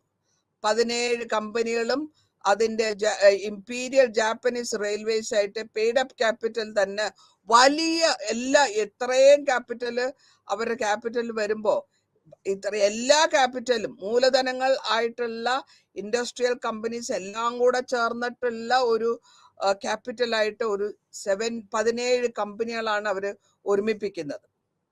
ഇമ്പീരിയൽ ജാപ്പനീസ് റെയിൽവേസ് ആയിട്ട് അതിനെ കൺവേർട്ട് ചെയ്യുന്നു. അപ്പോൾ ഇതൊക്കെ ഒരു വിധത്തിൽ പറയുകയാണെങ്കിൽ ഗവൺമെന്റിന്റെ ആക്ടിവിറ്റീസ് ആണ്, അവർക്ക് ബെറ്റർമെന്റിന് വേണ്ടിയിട്ടുള്ള ആക്ടിവിറ്റീസ്. ഇനി മിറ്റ്സുബിഷി NYK കമ്പനീസ് ഫോർമേഷൻ ആണ്, പുതിയ കമ്പനികൾ. ഈ കമ്പനികൾ എന്ന് പറയുന്നത് ഷിപ്പ് ബിൽഡിംഗ് ആണ്. Ship building, Mitsubishi ship building following വളരെ സബ്സിഡി കൊടുത്തിട്ട് ഇൻഡിജീനിയസ് ആയിട്ട് നമ്മുടെ നാട്ടിൽ തന്നെ ഉണ്ടാക്കുന്നതിനാണ് ഇൻഡിജീനിയസ് എന്ന് പറയുക. അത് ബിസിനസ് എന്റർപ്രൈസസ് ആക്കി കൊണ്ടുവരുന്നു. ഇനീഷ്യലി ആദ്യമായിട്ട് യറ്റാറോന്റെ മിറ്റ്സുബിഷി കമ്പനിയാണ് വരുന്നത്. ഭയങ്കര സബ്സിഡി കിട്ടുന്നുണ്ട് ഗവൺമെന്റിൽ നിന്ന്. ഇഫക്റ്റീവ് ആയിട്ടുള്ള കൗണ്ടർ ഫോറിൻ കോമ്പറ്റീഷനുകൾ കൊണ്ട് ഗവൺമെന്റ് നല്ലപോലെ സബ്സിഡി കൊടുക്കുന്നു. പിന്നെ NYK നിപ്പോൺ യുസെൻ കിഷ, അതും ഒരു മേജർ കമ്പനിയാണ്. പുതിയ കമ്പനികൾ ഫോം ആണ് ജപ്പാനില്. 1883 മുതൽ 1913 വരെ ഗവൺമെന്റ് സബ്സിഡി കൊടുത്ത് എക്സ്പാൻഡ് ചെയ്ത് അതിനെ ടൺസ് ആണ് റേസ് ചെയ്താണ് ജാപ്പനീസിന്റെ പോർട്ടില് 50% അവർ ഇൻക്രീസ് ചെയ്യുന്നു. ബെനിഫിഷ്യൽ ആയിട്ട് ഡെവലപ്മെന്റിന്റെ ഇൻഡസ്ട്രീസ്, ഷിപ്പ് ബിൽഡിംഗ് ഇൻഡസ്ട്രീസും അതേമാതിരി തന്നെ എഞ്ചിനീയറിംഗ് ഇൻഡസ്ട്രീസും അതേമാതിരി തന്നെ ബാക്കി റിലേറ്റഡ് ആയിട്ടുള്ള ഇൻഡസ്ട്രീസ് ഒക്കെ ഡെവലപ്പ് ആകാൻ തുടങ്ങി. ഇനി ഹൈഡ്രോ ഇലക്ട്രിക് ജനറേഷൻ, വെള്ളം കൊണ്ടുള്ള പവർ, അതാണ് ഹൈഡ്രോ ഇലക്ട്രിക് ജനറേഷൻ. അതേമാതിരി തന്നെ ചീപ്പ് ലേബർ, ക്യാപിറ്റൽ കോസ്റ്റ്, ഇതൊക്കെ അവര് സ്പോൺസേർഡ് ആയിട്ട് വരുമ്പോഴത്തേക്കും പതുക്കെ ജപ്പാൻ നന്നാവാൻ തുടങ്ങി, അല്ലെങ്കിൽ അത് ട്രാൻസ്ഫോർമേഷനിലേക്ക് മാറി തുടങ്ങി. ഫോറിൻ ട്രേഡ് എന്ന് പറയുമ്പോൾ പുറത്തുനിന്ന് വരുന്ന ട്രേഡുകൾ 6% ഉണ്ടായിരുന്നത് അത് 28% ആയിട്ട് ഇൻക്രീസ് ആയി. സിൽക്ക് ഒക്കെ മേജർ എക്സ്പോർട്ട് ഐറ്റം ആയിട്ട് മാറുകയും അത് പ്രോഡക്ട്സിൽ അഗ്രികൾച്ചർ പ്രോഡക്ട്സ് വഴി റെഡ്യൂസ് ചെയ്യുകയും 1/4 അവർ ടോട്ടൽ കമ്മോഡിറ്റി എക്സ്പോർട്ട് ആക്കി മാറ്റി. ബാക്കിയുള്ള ഇൻഡസ്ട്രീസ്, ട്രഡീഷണൽ ആയിട്ടുള്ള ഇൻഡസ്ട്രീസ്, ഗുഡ്സ് ഒക്കെ ക്യാപിറ്റൽ ഫോർമേഷനിലും എക്സ്പോർട്ടിലേക്കും ഫോക്കസ് ചെയ്ത് ഗവൺമെന്റ് വളരെ അറ്റംപ്റ്റ് ചെയ്ത് ട്രേഡ് അസോസിയേഷൻസ് ഫോം ചെയ്ത് പുതിയതായിട്ടുള്ള ടെക്നോളജി ഒക്കെ ഉപയോഗിച്ച് അവര് ഫോറിൻ ട്രേഡും ക്യാപ്ചർ ചെയ്തു. ചേംബർ ഓഫ് കോമേഴ്സ് ഉണ്ടാക്കിയെടുത്തു. ആ കോമേഴ്സ് വഴി ട്രേഡിനൊക്കെ റെഗുലേഷൻ ചെയ്യുകയും ചീപ്പറായിട്ടുള്ള ഇലക്ട്രിസിറ്റിയും ട്രാൻസ്പോർട്ടും കൊടുക്കുകയും അതുവഴി സിഡ്നി കോവൂറിന്റെ ഒരു ഇൻഡസ്ട്രിയൽ ഗ്രോത്തും ഇവിടെ കൊണ്ടുവരുന്നുണ്ട്. ഇൻഡസ്ട്രിയൽ പാറ്റേൺസും വെസ്റ്റേൺ കൺട്രീസും നന്നാക്കി എടുക്കുന്നു. ടെക്സ്റ്റൈൽസ്, മൈൻസ്, കെമിക്കൽസ് എല്ലാം ഇൻഡസ്ട്രിയലൈസേഷൻ, കംപ്ലീറ്റ് ആയിട്ട് ഇൻഡസ്ട്രിയലൈസേഷൻ ആണ് ഇവിടെ നടക്കുന്നത്. ടെക്സ്റ്റൈൽസും മൈൻസും മെറ്റലർജിക്കലും ജപ്പാന്റെ റെയിൽവേസും അയൺ ഇൻഡസ്ട്രി, എല്ലാ ഇൻഡസ്ട്രീസ്, ഷിപ്പ് ബിൽഡിംഗ് ഇൻഡസ്ട്രി ഒക്കെ കൂടുതലായിട്ട് വന്ന് അവര് വരികയാണ്. നാവിഗേഷനും സബ്സിഡി കൊടുക്കുകയാണ് അവര്. നാവിഗേഷനിൽ എന്ത് കമ്പനികൾക്ക് സ്റ്റീം എഞ്ചിനൊക്കെ സബ്സിഡി കൊടുത്ത് അതിനെ പ്രൊമോട്ട് ചെയ്ത് കൊണ്ടുവന്നു. നാഷണൽ സബ്സിഡി ആക്ട് പാസ്സാക്കുകയും ചെയ്തു. വർക്കേഴ്സ് യൂണിയൻ ഉണ്ടാക്കി 1897. ആ വർക്കേഴ്സ് യൂണിയൻ വഴി അവരുടെ ഡിമാൻഡ്സ് എല്ലാം നോക്കുകയും റാഡിക്കലായിട്ട് സോഷ്യലിസത്തിനെ ഒപ്പോസ് ചെയ്യുകയും ചെയ്തു. കറ്റിമാവ സെന്നിന്റെ അഭിപ്രായ പ്രകാരം സോഷ്യലിസ്റ്റ് ക്രിസ്ത്യൻ മിഷണറീസും എസ്റ്റാബ്ലിഷ് ചെയ്ത പ്രൊമോഷൻ ട്രേഡ് യൂണിയൻസ് ഒക്കെ കൊണ്ടുവരുന്നു. ഈ സോഷ്യലിസവും അവിടെ സൊസൈറ്റി പീസ് പ്രിസർവേഷൻ കൊണ്ടുവരുന്നു. ഏഷ്യൻ കോപ്പർ മൈൻസ് കേസ് നടക്കുകയാണ്. അതിനെ സിംബലൈസ് ചെയ്തിട്ട് അവര് ടെൻഡൻസി റൈറ്റ്സ് കൊടുക്കുന്നു. അതിനുശേഷം എങ്ങനെയാണോ റിവർച്യൂ സൊസൈറ്റി ചെയ്യാൻ പറ്റുക, ഗവൺമെന്റിന് എത്രത്തോളം ചെയ്യാൻ പറ്റുമോ അസസ്മെന്റ് എടുത്ത് അവര് ഗവൺമെന്റിന്, സ്റ്റേറ്റിന് ഇന്റർവെൻഷൻ എത്രത്തോളം കുറയാൻ പറ്റും എന്നുള്ളത് നോക്കി അവര് അഗ്രികൾച്ചറിലും എല്ലാം ചെയ്ത് അവരെ കൺട്രീനെ പ്രൊമോട്ട് ചെയ്യുന്നു എന്നുള്ളതോടുകൂടി ഈ ചാപ്റ്റർ നമുക്ക് അവസാനിപ്പിക്കുകയാണ്. അപ്പോൾ ഇതിൽ അവരെ എൻകറേജ് ചെയ്യുന്നത് കോപ്പറേറ്റീവ് സിസ്റ്റമാണ്. അഗ്രികൾച്ചറിൽ ക്രെഡിറ്റ് യൂണിയൻ കൊണ്ടുവരുന്നുണ്ട്, സോഷ്യൽ ടെൻഷൻസ് പാടില്ല, പ്രൊഡക്ഷൻ ഇംപ്രൂവ് പ്രൊഡക്ഷൻ കൊണ്ടുവരുന്നുണ്ട്, ക്വാളിറ്റി ചെക്കിംഗ് ഉണ്ട്, ഇൻസ്പെക്ടറിലെ കോപ്പറേഷൻ കൊണ്ടുവന്ന് അവരെ കൺട്രീനെ നന്നാക്കുന്നു. നന്ദി, നമസ്കാരം.